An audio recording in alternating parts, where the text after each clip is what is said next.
Hello student, युवा computer study channel में आपका स्वागत है। जो आज की वीडियो है वो है डीसी और पीजीडीसीए जो इंटरनेट एंड ई कॉमर्स है। आज मैं आपको बहुत ही इंपॉर्टेंट क्वेश्चन क्लियर करने वाला हूं, जो है इंटरनेट एंड ई कॉमर्स क्या होता है, मतलब कि ई कॉमर्स क्या होते हैं, इसके फायदे क्या हैं, इसके नुकसान क्या हैं और यह कितने प्रकार से ई कॉमर्स होता है। ओके, इसके मैं कुछ दिन पहले वीडियो अपलोड करना बंद अभी इसलिए कर दिया था, थोड़ा स्वास्थ्य प्रॉब्लम चल रहा था। तो आज मैं डीसी और पीजीडी से आज से मैं कंटिन्यू वीडियो अपलोड करूंगा, क्योंकि जो डीसी और पीजीडी के एग्जाम है वो अब आने वाले हैं, समय कम बचा है, अपन को कोर्स पूरा करना है। तो मैं आज बताने वाला हूं डीसीए एंड पीजीडीसीए, डीसीए और पीजीडीसीए सेकेंड सेमेस्टर जो अपनी बुक है इंटरनेट एंड ई कॉमर्स है। इसमें आप देखना, जो इसमें यूनिट नंबर 5 है, अपना क्या है बेटा, यूनिट नंबर 5 है डीसीए का। और मैं आपको ये क्लियर कर दूं कि यूनिट नंबर 5 में ई कॉमर्स के अलावा कुछ भी नहीं है। कि ई कॉमर्स वर्ड यदि आप समझ लोगे कि ई कॉमर्स होता क्या है, तो आपको पूरी यूनिट क्वेश्चन पढ़ने की जरूरत ही नहीं है। आप मेरा कॉन्सेप्ट समझ लेना, आप पूरी वीडियो देखना, आपको यूनिट पढ़ने की जरूरत है ही नहीं है। जो भी क्वेश्चन लिखा है आपको उसमें ज्यादा ध्यान नहीं देना, केवल मेरे कॉन्सेप्ट समझना। ओके, तो मैं यहां से स्टार्ट करता हूं। पहली चीज मैं यहां पर यह बताता हूं कि बेटा ई कॉमर्स क्या, ई कॉमर्स, ई कॉमर्स क्या है। तो सबसे पहले आपको ना वर्डों की छटनी करते आना चाहिए कि वर्डों की छटनी करते कैसे हैं। ई फॉर क्या होता है बेटा, इलेक्ट्रॉनिक, सीधी बात है। ई फॉर हो गया अपना इलेक्ट्रॉनिक, और कॉमर्स का मतलब हो गया क्या, लेन देन। ओके, तो कॉमर्स का हो गया लेन देन। यदि मैं बोलता हूं ट्रांजैक्शन या लेन देन, मान लो आपको लोकल भाषा में बताता हूं, लेन देन, व्यापारिक लेन देन कॉमर्स कहलाता है। ओके, क्या, व्यापारिक लेन देन कॉमर्स कहलाता है। तो ऐसा लेन देन जो इलेक्ट्रॉनिक सिग्नलों के माध्यम से होता है उसे ई कॉमर्स कहते हैं। अब बोलोगे सर इलेक्ट्रॉनिक सिग्नल समझ में नहीं आया।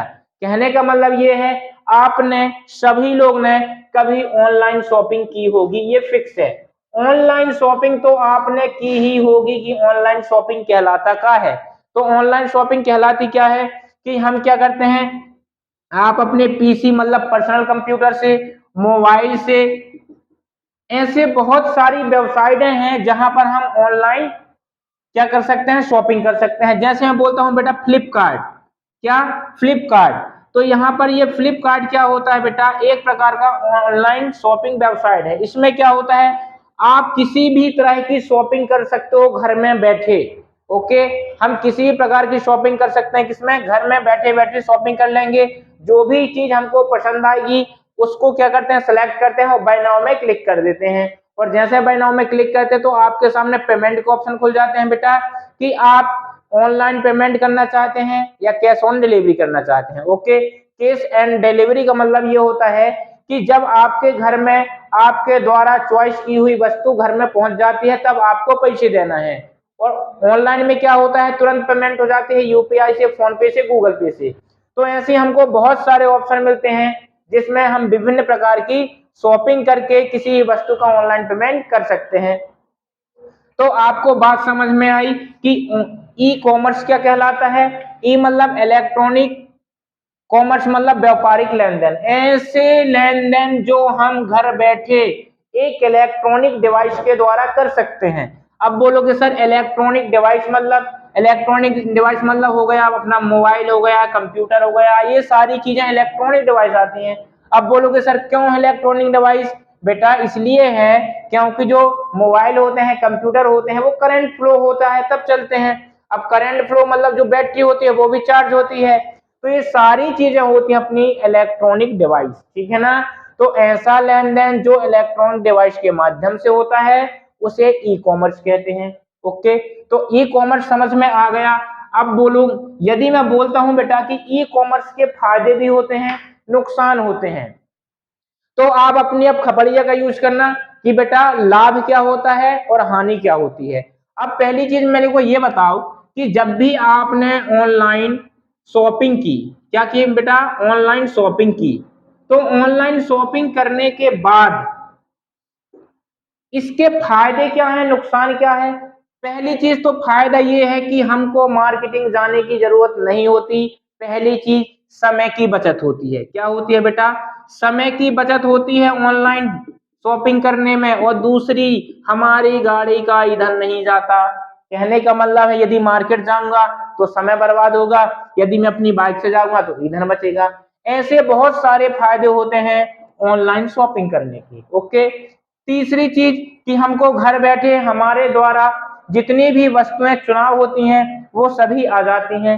चौथा फायदा क्या हो सकता है इसमें, आप लोग सोच के बताइए कि ऑनलाइन के और क्या फायदे हो सकते हैं। ऑनलाइन के ये फायदा हो सकता है कि आप मार्केट में जाओगे तो एक लिमिटेड प्रोडक्ट आपको दिखाई देगा। यदि आपने कोई शॉपिंग करने गए, मान लो आप किसी प्रकार की चेयर लेने गए, ओके, तो आपको यदि मार्केट में जाओगे तो मैक्सिमम 10 टाइप की चेयर दिखाई देगा। कितनी? 10 टाइप की चेयर दिखाई देगा। लेकिन हम ऑनलाइन शॉपिंग करेंगे तो जितनी भी प्रकार की चेयर होती हैं सभी प्रकार की चेयर हम अलग अलग वेबसाइट में जाके देख सकते हैं। मतलब कि इसमें अनलिमिटेड स्टॉक या अनलिमिटेड टाइप से चेयर देख सकते हैं, लेकिन मार्केट में हम एक लिमिटेड चेयर देख सकते हैं। ओके, इसके बाद और फायदा क्या हो सकता है, अपन यदि ऑनलाइन शॉपिंग करते हैं तो इसमें अनेक प्रकार के फायदे होते हैं। यदि हम चाहते हैं कि जो हमारा प्रोडक्ट है, प्रोडक्ट हमने खरीद लिया, बाय नाउ कर लिया, लेकिन पैसे अभी नहीं देना क्योंकि हमें विश्वास नहीं है कि वो आएगा कि नहीं आएगा, तो 7 दिन के अंदर आपके घर में वो प्रोडक्ट डिलीवरी हो जाता है। डिलीवरी मतलब क्या होता है, आपके घर तक पहुंचना वो डिलीवरी कहलाता है। ओके, और जब आप प्रोडक्ट देख लिए तब उसका कैश पे कर देते हो। इसी प्रकार ऑनलाइन के क्या होती हैं बेटा, हानियां होती हैं।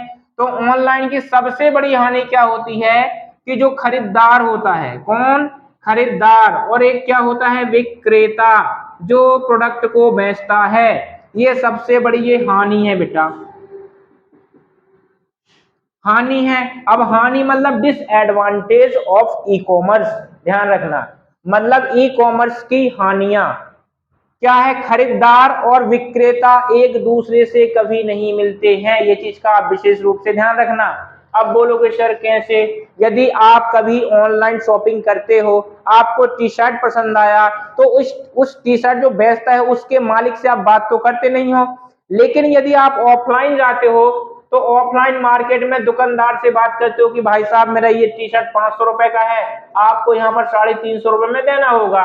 ये आप बात करते हो, चर्चा कर सकते हो। लेकिन ऑनलाइन का ये सबसे बड़ी हानि है कि खरीदार और विक्रेता आपस में एक दूसरे से बात नहीं कर सकते हैं। दूसरी हानि क्या है कि सामाजिक समस्या, सामाजिक और आर्थिक समस्या, ये सबसे बड़ी प्रॉब्लम है। अब देखो, ये वर्ड का मतलब समझना बेटा, इसमें आप एक वर्ड का मतलब समझोगे, अनेक प्रकार की हानि बता दोगे। अब यहाँ पर सामाजिक, सामाजिक का मतलब क्या होता है, जो हमारे समाज में रहते हैं। अब यदि मैं बोलता हूं कि ये ई कॉमर्स नहीं कर सकते, हमारे समाज में ऐसे लोग भी होते हैं जिन्हें मोबाइल चलाना अभी पूरी तरह से नहीं आता। ठीक है, जो बुजुर्ग लोग हैं वो क्या मोबाइल चला सकते हैं? नहीं चला सकते। आर्थिक समस्या का मतलब ये होता है यदि आप ऑनलाइन किसी प्रकार की खरीदारी करोगे, मोल भाव करना चाहते हो, तो वहां पर मोल भाव और डिस्काउंट ज्यादा नहीं मिलता। तो सामाजिक का मतलब होता है वो सारी चीजें जो हम समाज, मतलब इसमें क्या होता है कि हम हर इंसान मोबाइल नहीं चला सकता, कंप्यूटर नहीं चला सकता, तो ये सामाजिक समस्या है। आर्थिक समस्या मतलब यदि मेरे को दुकानदार से मोल भाव करना है तो ये सारी चीजें उपलब्ध नहीं होती हैं, किसमें?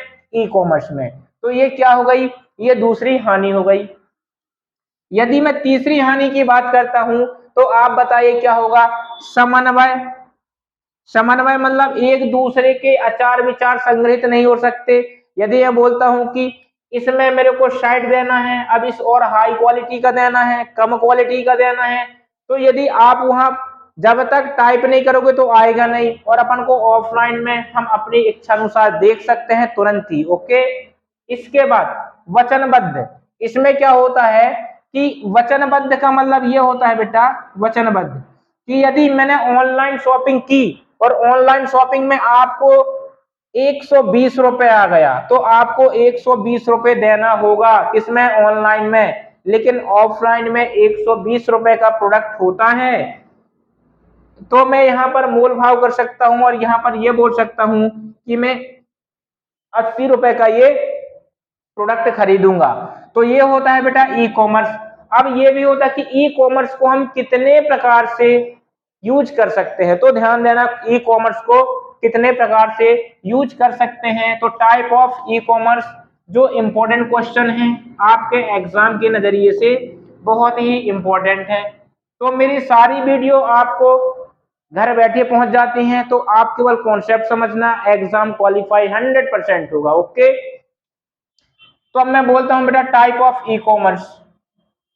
Type of e commerce, type of e commerce. तो पहला टाइप होगा बेटा बिजनेस, बिजनेस टू कंज्यूमर। दूसरा टाइप क्या हो जाएगा बेटा business to business, business to business. अब यहां पर इसको लिख सकता हूं B2C, इसको लिख सकता हूं B2B। ओके, और जो तीसरा ऑप्शन आता है उसको मैं लिख सकता हूं consumer, consumer to consumer. Consumer to consumer मतलब C2C। इसके बाद एक अगला टाइप आ जाएगा कंज्यूमर टू बिजनेस। ये होते हैं, इतने प्रकार से हम ई कॉमर्स की मार्केटिंग कर सकते हैं। C2B। ओके, क्या बेटा C2B, C2B।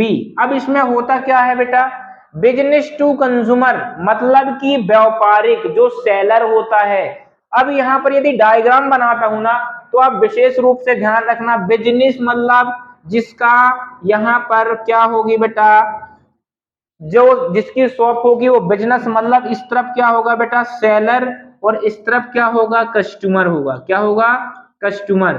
तो ऐसी खरीदारी जहां पर बिजनेस और कस्टमर के मध्य होती है, इस प्रकार का ई कॉमर्स बेटा कहलाता है सेलर और कस्टमर। जैसे मैं बोलता हूं, आप किसी भी दुकान में कोई भी चीज लेने गए, मान लो टेबल लेने गया मैं, तो मैं यदि जिस दुकान में जाता हूं तो मैं कस्टमर हो जाता हूं, सामने वाला दुकानदार हो जाता है, विक्रेता हो जाता है।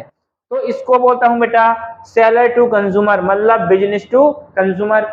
इसके बाद आता है बिजनेस टू बिजनेस। इसमें क्या होता है, यदि मैं बोलता हूं कि यदि एक बिजनेस टू बिजनेस, एक कंपनी का माल दूसरी कंपनी को बेचता हूं या दूसरी कंपनी का माल पहली कंपनी को बेचता हूं, तो इस प्रकार की खरीदारी को बोलते हैं या सेल्स को बोलते हैं बिजनेस टू बिजनेस। यदि इसके बाद आता है कंज्यूमर टू कंज्यूमर, यदि मैं किसी भी प्रोडक्ट को खरीद के घर लाया, अब यदि मैं प्रोडक्ट को अपने दोस्त को दे दिया, तो इसमें क्या होगा कंज्यूमर टू कंज्यूमर, मतलब एक कस्टमर खरीद के लाया अपने दोस्त को दे दिया तो वो भी एक कस्टमर हो गया। तो जब एक कस्टमर दूसरे कस्टमर को अपने द्वारा खरीदी हुई वस्तु को बेचता है, तो बेटा इस प्रकार का e commerce consumer to consumer कहलाता है। इसके बाद आता है कंज्यूमर टू बिजनेस। अब यदि कोई विक्रेता, सॉरी कोई कस्टमर, यदि कोई कंपनी वाले को कोई भी प्रोडक्ट देता है, क्या कोई भी कस्टमर किसी कंपनी को कोई वस्तु प्रोवाइड करता है, तो इस प्रकार के ई कॉमर्स को कंज्यूमर टू बिजनेस कहते हैं, मतलब C2B, C2C, B2B और B2C। ये सारी चीजें मैंने आपको बता दिया। अब जो यूनिट नंबर 5 है, आपको यूनिट नंबर 5 में जितने भी क्वेश्चन क्या होंगे, ई कॉमर्स के फायदे, ई कॉमर्स के नुकसान, ओके, ई कॉमर्स कितने प्रकार से होता है, ई कॉमर्स किसे कहते हैं। यदि बोला जाए कि ई कॉमर्स की आवश्यकता क्यों पड़ी, तो ई कॉमर्स की आवश्यकता इसलिए पड़ी कि जो अपना व्यापार है उसको, व्यापार को बढ़ाने के लिए, विश्वव्यापी बनाने के लिए ई कॉमर्स की जरूरत पड़ी। तो जितने भी यूनिट 5 हैं, अब आपको एक भी क्वेश्चनों में दिक्कत नहीं जाएगी यदि मेरी वीडियो को आपने क्लियर देखा है तो। ओके, तो इस वीडियो को यहीं समाप्त करता हूं बेटा। वीडियो पसंद आया तो लाइक करें, शेयर करें, सब्सक्राइब करें। धन्यवाद।